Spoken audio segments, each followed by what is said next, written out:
Piduai bersama Pijar.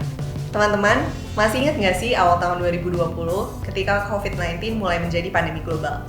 Yap, beberapa ilmuwan World Health Organization menyatakan bahwa kelelawar adalah salah satu potensi sumber virus COVID-19. Memang sih, kita masih belum tahu secara pasti apa sebenarnya sumber dari virus COVID-19 tersebut. Tapi, tetap saja, sejak awal tahun 2020, One Health mulai menjadi konsep yang mulai diperhatikan secara serius oleh komunitas global. Apa sih sebenarnya One Health itu? Dan apa kaitannya dengan pekerjaan masa depan? One Health sebenarnya bukan istilah yang baru. Sebenarnya, konsep prinsip dari One Health sendiri sudah ada dari cukup lama, jauh sebelum COVID-19 outbreak. Sebenarnya, One Health adalah suatu prinsip yang menekankan bahwa kesehatan manusia tidak bisa dipisahkan dari kesehatan hewan dan kesehatan planet di mana manusia dan hewan berada. Pada intinya, ada keterkaitan antara kesejahteraan manusia, kesejahteraan hewan, dan kesejahteraan lingkungan.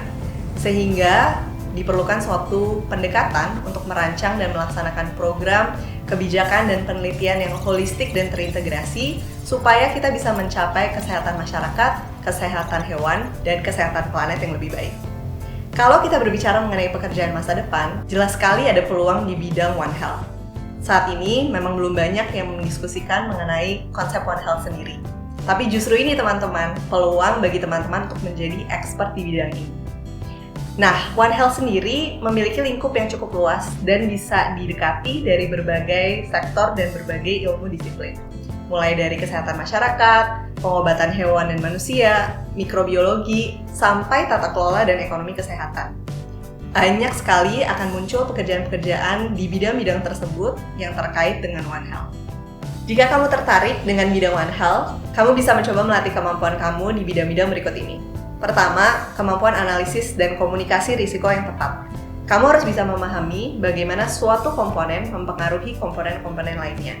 Misalnya dalam hal ini, bagaimana perilaku konsumsi manusia bisa berdampak terhadap kesejahteraan hewan dan juga kepada kesejahteraan lingkungan di mana manusia dan hewan tersebut berada. Kedua, kamu bisa mempelajari ilmu kesehatan, baik ilmu kesehatan manusia maupun hewan, strategi pencegahan dan pengontrolan penyakit, metode pengobatan yang efektif, dan juga metode pelayanan kesehatan yang paling tepat. Dan yang ketiga adalah ekonomi dan tata kelola kesehatan. Kita tidak bisa hanya menganalisis risiko, mengkomunikasikan risiko, dan memikirkan bagaimana caranya kita bisa memberikan pelayanan kesehatan yang baik. Tapi, kita harus bisa membentuk sistem yang jauh lebih komprehensif untuk bisa menanggulangi dampak finansial dan dampak-dampak lainnya dari penyakit-penyakit yang muncul karena adanya kesejahteraan hewan, manusia, dan planet yang terganggu. Dari pandemi COVID-19, pastinya kita bisa banyak belajar pentingnya memperbaiki sistem kesehatan secara holistik atau secara terintegrasi. Di masa mendatang, permasalahan kesehatan akan semakin menjadi penting dan tentu saja tidak bisa didekati hanya dari perspektif medis saja. Kita harus bisa mendalami dan memahami hal-hal terkait kebijakan kesehatan, anggaran kesehatan, dan juga bagaimana ilmu-ilmu kesehatan bisa dikomunikasikan dengan baik dengan publik. Jadi, apakah kamu tertarik untuk mengambil peran?